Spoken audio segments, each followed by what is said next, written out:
Hello students, welcome to Just Know It. இந்த வீடியோல நம்ம December 10 to December 14 வரையிலான current affairs related ஆன practice question solve பண்ணுவோம். First question. This wetland is located close to Marakanam on the east coast road of Tamil Nadu. தமிழ்நாட்டில் கிழக்கு கடற்கரை சாலையில் மரக்காணம் அப்படிங்கிற பகுதிக்கு பக்கத்தில் இந்த ஈரநிலம் இருக்குது அப்படின்னு இந்த ஸ்டேட்மெண்ட் சொல்லுது. அப்புறம் பார்த்தீங்கன்னா it is one of the major wetlands on the Coromandel coast after Pulicat lake. Pazhaverkadu ஏரிக்கு அடுத்தது கோரமண்டல் கோஸ்டில் இருக்கக்கூடிய மிக முக்கியமான ஈரநிலம் இதுதான் அப்படின்னு இந்த பேசேஜ் சொல்லுது. It has varied habitat including sloping wetlands preferred by shore birds, darters and waders. So பல வகையான பறவைகள் வந்து தங்கக்கூடிய ஒரு வாழிடமாக அது இருக்குது அப்படின்னு இந்த பேசேஜ் சொல்லுது. அப்புறம் பார்த்தீங்கன்னா it is visited by migratory birds, வலசை வரக்கூடிய பறவைகள் தங்கக்கூடிய ஒரு பகுதியாகவும் இந்த ஈரநிலம் இருக்குது. ஸோ இப்போ இந்த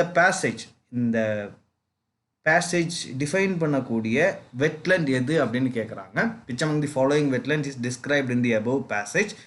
so answer is option C, Kazhuveli wetlands அப்படிங்கிறது கரெக்டான ஆன்சர். ஸோ இது ஏன் நியூஸில் இருந்தது அப்படின்னா ரீசெண்டாக தான் இந்த கழுவேலி வெட்லேண்ட்ஸை, இது வந்து விழுப்புரம் டிஸ்ட்ரிக்டில் இருக்குது, தமிழ்நாட்டினுடைய விழுப்புரம் டிஸ்ட்ரிக்டில் இருக்குது. ஸோ இதை வந்து 16வது பேர்டு சாங்சுவரியா, தமிழ்நாட்டில் இருந்து 16வது பறவைகள் சரணாலயமாக இதை வந்து அனௌன்ஸ் பண்ணியிருக்காங்க ரீசெண்டாக யூனியன் என்விரான்மெண்ட் மினிஸ்ட்ரி. ஸோ அதனால தான் இந்த கொஸ்டின் இங்கே இருக்குது. ஓகே, நெக்ஸ்ட் கொஸ்டின் பார்ப்போம். Which of the following statements is or correct? First statement பாருங்க, global health security index is prepared and released by the world health organization அப்படின்னு இருக்கு. No, the statement is wrong. So இந்த index வந்து it's not prepared and released by world health organization. Second statement பாருங்க, the index measures countries health securities and capabilities from 0 to 100. So ஒரு scale, ஒரு number scale, numerical scale வச்சுருக்காங்க 0 to 100. So அதில் வந்து 100 representing the highest level of preparedness. ஒரு country வந்து health செக்டரில் எந்த அளவுக்கு ப்ரிப்பேர்டாக இருக்குது அப்படிங்கிறது தான் இந்த இண்டெக்ஸ் அசஸ் பண்ணுது. ஸோ அது வந்து அந்த ஸ்கேல் வந்து 0 to 100. ஸோ ஒரு கண்ட்ரிக்கு 100 மார்க் கிடைக்குது அப்படின்னா, 100 ஸ்கோர் வாங்குது அப்படின்னா அது வந்து ஹையஸ்ட் லெவல் ஆஃப் ப்ரிப்பேர்ட்னஸை குறிக்குது அப்படின்னு இந்த ஸ்டேட்மெண்ட் சொல்லுது. ஸோ இந்த ஸ்டேட்மெண்ட்டும் correct actually, right. So option B 2 only அப்படிங்கிறது கரெக்டான ஆன்சர், ரைட்.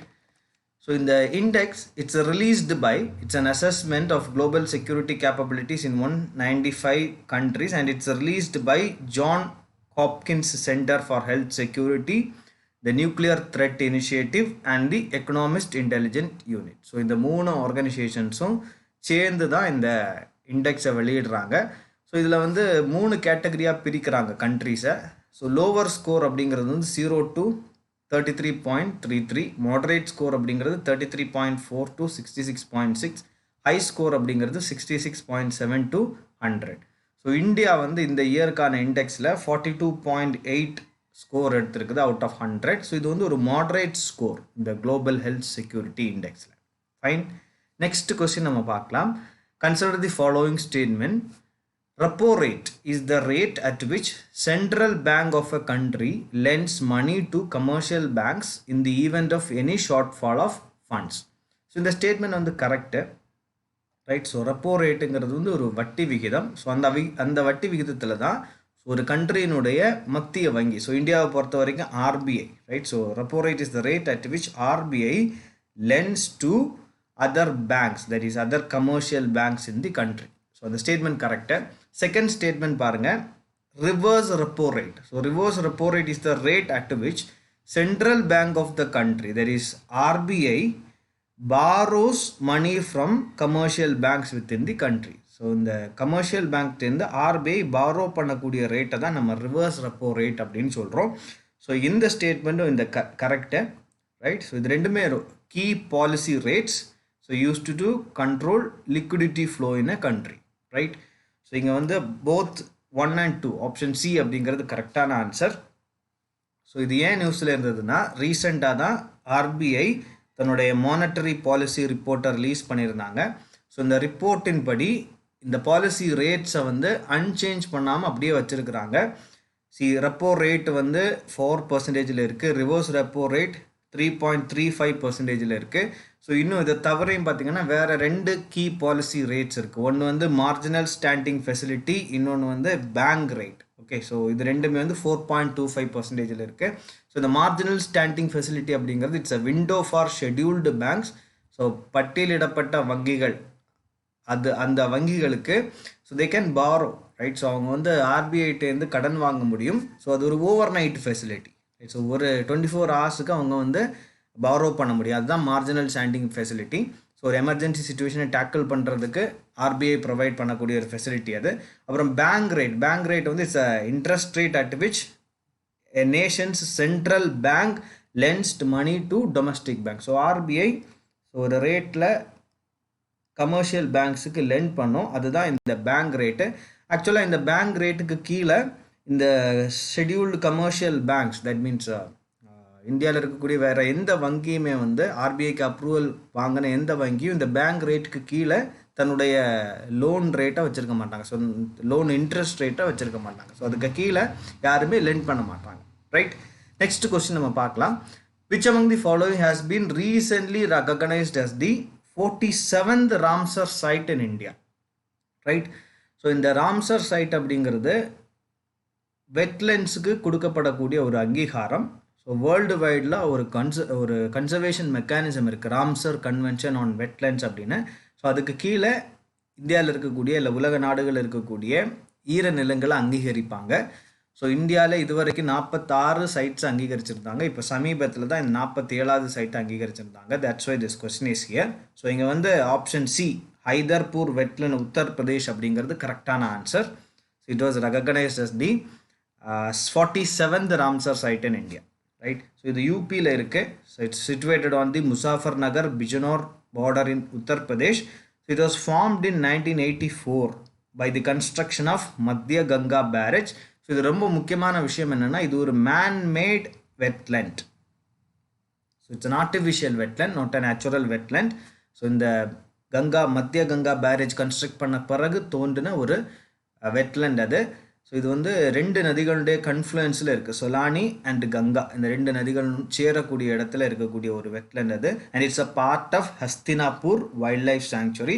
ஸோ ரொம்ப நிறைய பல்லுயிர் பெருக்கம் நிறைஞ்ச ஒரு வெட்லேண்ட் அது. It homes more than 30 species of plants, over 300 species of birds including water birds, fishes etcetera, right.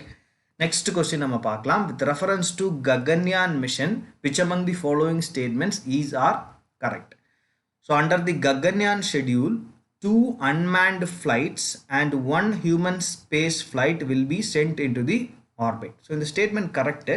So இந்த ககன்யான் மிஷன் அப்படிங்கிறது இஸ்ரோனுடைய மிக முக்கியமான மிஷன். ஸோ 2023 ஹியூமன்ஸை ஸ்பேஸுக்கு சென்ட் பண்ணக்கூடிய ஒரு மிஷன், ரைட். செகண்ட் ஸ்டேட்மெண்ட் பாருங்கள். Geosynchronous satellite launch vehicle GSLV Mark II will be used to launch Gaganyaan. The statement is wrong because they are going to use GSLV Mark III. So இந்தியாவில் இருக்கக்கூடிய heaviest launch vehicle அதுதான் GSLV Mark III. அதுதான் Gaganyaan மிஷனுக்கு use பண்ண போகுது ISRO. So இந்த statement wrong. அதனால third statement பாருங்கள். The orbital module of Gaganyaan will circle the earth at a low earth orbit at an altitude of 300 to 400 kilometer from earth for 5 to 7 days அப்படின்னு இருக்கு. இந்த statement actually correct. So அதுதான் அந்த space ஃப்ளைட்டினுடைய human space ஃப்ளைட்டினுடைய mission objective, right. So ஒரு low earth ஆர்பிட்டில் 5 to 7 days சுற்றி வர்றது, ஃபைன். ஸோ அப்போ அங்கே ஆப்ஷன் சி 1 and 3 ஒன்லி அப்படிங்கிறது கரெக்டான ஆன்சர். ஸோ இது வந்து ககன்யான் அப்படிங்கிறது இந்தியாவினுடைய maiden human space mission. So இது வந்து கொஞ்சம் கூட டீட்டெயில்ஸ் ரிவீல் பண்ணியிருக்காங்க ரீசென்ட்லி. அண்ட் 2023 லான்ச் பண்ணுவாங்க அப்படின்னு ministry of space science and technology வந்து சொல்லியிருக்காங்க, right. So that's why this question is here. So இங்கே இந்த மிஷனை பொறுத்த வரைக்கும் 2 அன்மேன்டு மிஷன் இருக்குது. ஸோ இந்த டெக்னாலஜியெல்லாம் டெமான்ஸ்ட்ரேட் பண்ணுறதுக்காக இந்த 2 அன்மேன்டு மிஷன்ஸையும் பயன்படுத்துவாங்க. ஸோ இந்த செகண்ட் அன்மேன்டு மிஷனில் ஒரு ஹியூமன் ரோபோட் இஸ்ரோ டெவலப் பண்ண வியோம் மித்ரா அப்படிங்கிற ஒரு ஹியூமன் ரோபோட்டை வந்து அவங்க சென்ட் பண்ண போகிறாங்க. அதுக்கு பிறகு தேர்டு ஃபேஸில் தான் ஹியூமன்ஸ், அதாவது 3 Indian astronauts, So including a women, they are going to send 3 Indian astronauts including a women to the space as a part of this Gaganyaan mission, right? Next question நம்ம பார்க்கலாம். Which among the following ministry organizes Hunar Haats, an exhibition of handicrafts and traditional products conceptualized to protect and promote the country's ancestral legacy of arts and crafts in the current global competition, right? So இது ஒரு மிக முக்கியமான exhibition and it's organized by Ministry of Minority Affairs. Okay, சிறுபான்மையினர் நலத்துறை அமைச்சகம் தான் இதை organise பண்ணுது. ஸோ இது வந்து ஒரு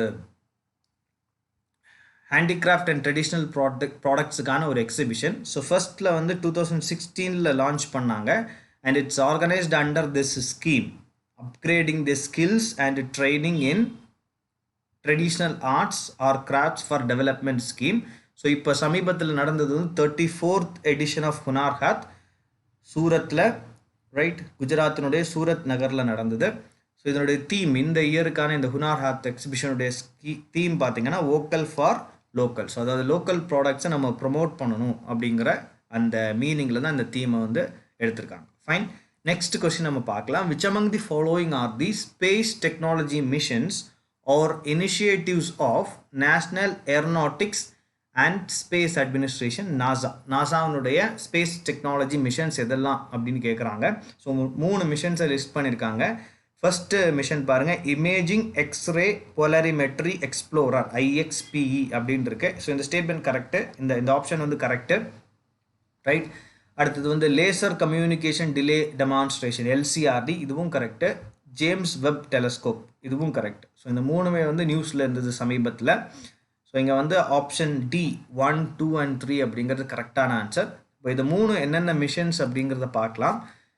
இமேஜிங் எக்ஸ்ரே பொலாரிமெட்ரி எக்ஸ்ப்ளோரர் அப்படிங்கிறது ஒரு அப்சர்வேட்ரி, ரைட். ஸோ ஒரு அப்சர்வேட்ரி, ஸோ அது வந்து ஸ்பேஸில் இருக்கும். அந்த அப்சர்வேட்ரியை பயன்படுத்தி யூனிவர்ஸில் இருக்கக்கூடிய ஆப்ஜெக்ட்ஸை நம்ம அப்சர்வ் பண்ண முடியும். ஸோ அதுக்கான ஒரு அப்சர்வேட்ரி தான் இந்த IXPE. ஸோ இது வந்து இட்டாலியன் ஸ்பேஸ் ஏஜென்சியோட சேர்ந்து நாசா லான்ச் பண்ணியிருக்காங்க. ஸோ அதனால தான் நியூஸில் இருந்தது. அடுத்தது ஒரு லேசர் கம்யூனிகேஷன் டெமான்ஸ்ட்ரேஷன் மிஷனை பண்ணியிருக்காங்க. ஸோ அது வந்து it's the first ever laser communication system. So இது வரைக்கும் நாசாவுடைய கம்யூனிகேஷன் எல்லாமே ரேடியோ வேவ்ஸில் நடக்குது. ஸோ அடுத்த கட்டமாக ஆப்டிக்கல் கம்யூனிகேஷன் சிஸ்டத்துக்கு அவங்க ஷிஃப்ட் பண்ணுறதுக்கான ஒரு டெக்னாலஜி டெமான்ஸ்ட்ரேஷனாக இதை பார்க்குறாங்க. இதை வந்து எதில் இருக்குது, எந்த சேட்டலைட்டில் அவங்க யூஸ் பண்ணியிருக்காங்கன்னா இந்த LCRDயை. ஸோ யுனைடெட் ஸ்டேட்ஸுடைய டிபார்ட்மெண்ட் டிஃபென்ஸுக்கு space test program satellite 6 STPSat 6ல் வந்து இந்த பேலோட வந்து வச்சுருக்காங்க. ஸோ இந்த LCRDயை டெமான்ஸ்ட்ரேட் பண்ணக்கூடிய பேலோட. ஃபைன். அப்புறம் வந்து ஜேம்ஸ் வெப் டெலஸ்கோப். ஸோ இது இனிதான் லான்ச் பண்ணாங்க. It's one of the most powerful infrared telescope of NASA, right. So இதை இனிமேல் தான் லான்ச் பண்ண போகிறாங்க. ஸோ இந்த டெலஸ்கோப் வந்து டிசைன் பண்ணி லான்ச்சுக்கு ரெடி பண்ணி வச்சுருக்காங்க. ஸோ அது ரிலேட்டடான நியூஸ் வந்து சமீபத்தில் இருந்தது. ஸோ இந்த டெலஸ்கோப்பை Canadian space agency, European space agency, இந்த 2 ஏஜென்சி கூட சேர்ந்து நாசா வடிவமைச்சிருக்குது.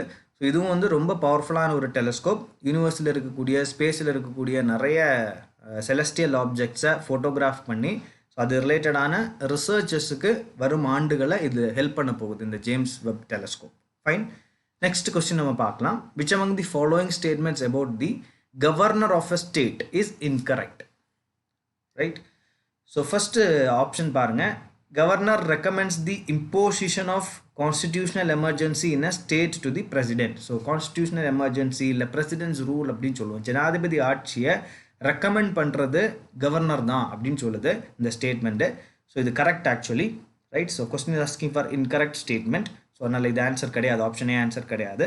ஆப்ஷன் பி பாருங்கள், governor acts as the vice chancellor of universities in the state. மாநிலங்களில் இருக்கக்கூடிய பல்கலைக்கழகங்களுடைய துணைவேந்தராக இருப்பார் கவர்னர் அப்படின்னு இது சொல்லுது.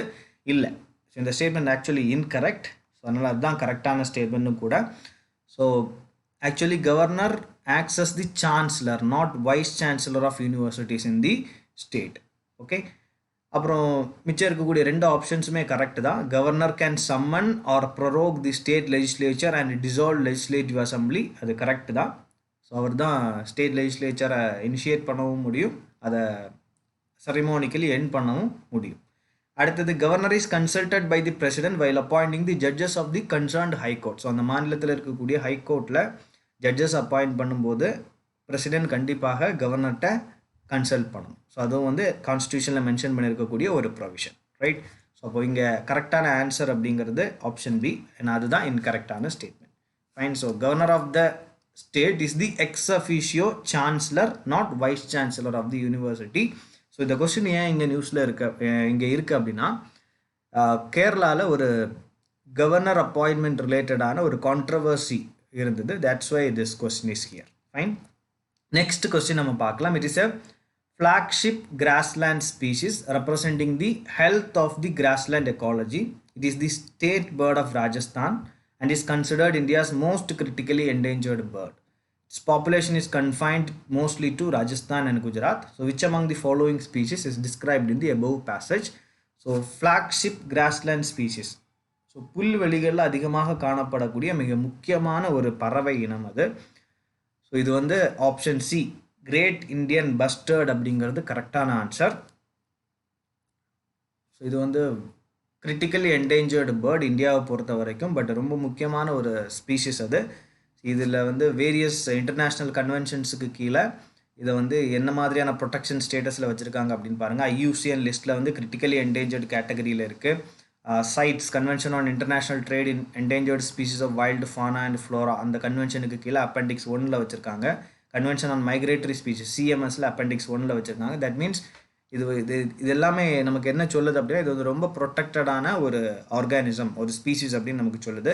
இந்தியாவிலையும் பார்த்தீங்கன்னா இந்தியாவினுடைய வைல்ட் லைஃப் ப்ரொடெக்ஷன் ஆக்ட், வனவிலங்கு பாதுகாப்பு சட்டம் 1972 படி இது ஷெட்யூல் 1ல் இருக்குது. That means so this act it provides high protection towards this to this organism. Okay. So இது வந்து இதுக்கு ஒரு த்ரெட் என்ன இருக்குது அப்படின்னு பார்த்தீங்கன்னா, ஸோ இது ஏன் கிரிட்டிக்கலி என்டேஞ்சர்டாக இருக்குது, ஸோ இதோடைய எண்ணிக்கை ஏன் குறைஞ்சிக்கிட்டே இருக்குது அப்படின்னா, so due to power transmission lines and other power infrastructure. So இந்த பேர்டு வந்து இது ரொம்ப அதிகமாக பறக்கக்கூடிய பேர்டு இல்லை, இது ஒரு ஹெவி பேர்டு. ஸோ அது வந்து ரொம்ப தாழ்வாக தான் பறக்கும். ஸோ அப்போ வந்து அதிகமாக இந்த ஹை பவர் டிரான்ஸ்மிஷன் லைன்ஸில் பட்டு அதுலேருந்து வரக்கூடிய அந்த இம்பேக்டில் அது இறந்து போகக்கூடிய தருணங்கள் நிறைய இருக்குது. ஸோ அதான் இது முக்கியமான ஒரு ஹேபிட்டேட் த்ரெட் இதுக்கு, இந்த ஆர்கானிசத்துக்கு.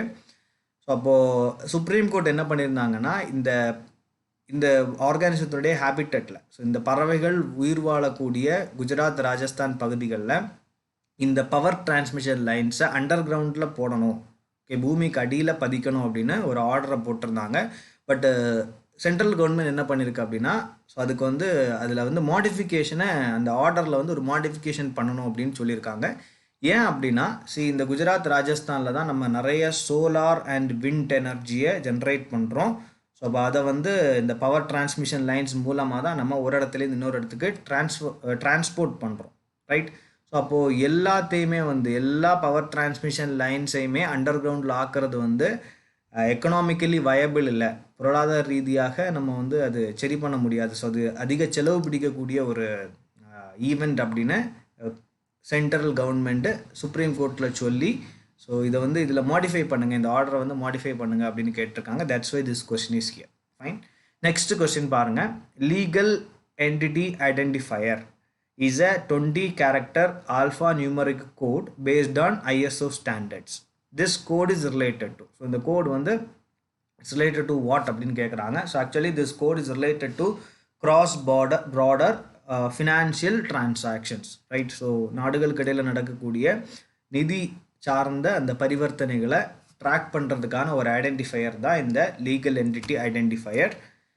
This legal entity, so legally entity identifier is mandatory, right? So இதை வந்து கட்டாயமாக்கி இருக்குது RBI, right, for cross border transaction for capital and current account transaction worth ₹50 crore and above, right? So 50 கோடி மற்றும் அதற்கு மேற்பட்ட அந்த மதிப்புள்ள cross border transactions இதை கட்டாயமாக்கி இருக்காங்க. ஸோ இது வந்து ஒரு 20 character alphanumeric code based on ISO, right? International Organization for Standardization. And it is used to uniquely identify parties to financial transactions worldwide, right? இவ்வளவுதான் நண்பர்களே இந்த video. Thank you so much for வாட்சிங். இந்த வீடியோ உங்களுக்கு பிடிச்சிருந்தா லைக் பண்ணுங்கள், மற்ற தேர்வுகளோட share பண்ணுங்கள், உங்கள் ஒப்பீனியன்ஸை கமெண்ட்டில் பதிவிடுங்க. ரொம்ப முக்கியமாக இந்த சேனலுக்கு சப்ஸ்கிரைப் பண்ணுங்கள். ஸோ தட் மேலும் பல கேள்விகளையும் தகவல்களையும் நீங்கள் தெரிந்து கொள்ள முடியும். இன்னும் ஒரு வீடியோவில் இன்னும் பல கேள்விகளோடையும் மேலும் பல தகவல்களோடையும் உங்களை சந்திக்கிறேன். நன்றி.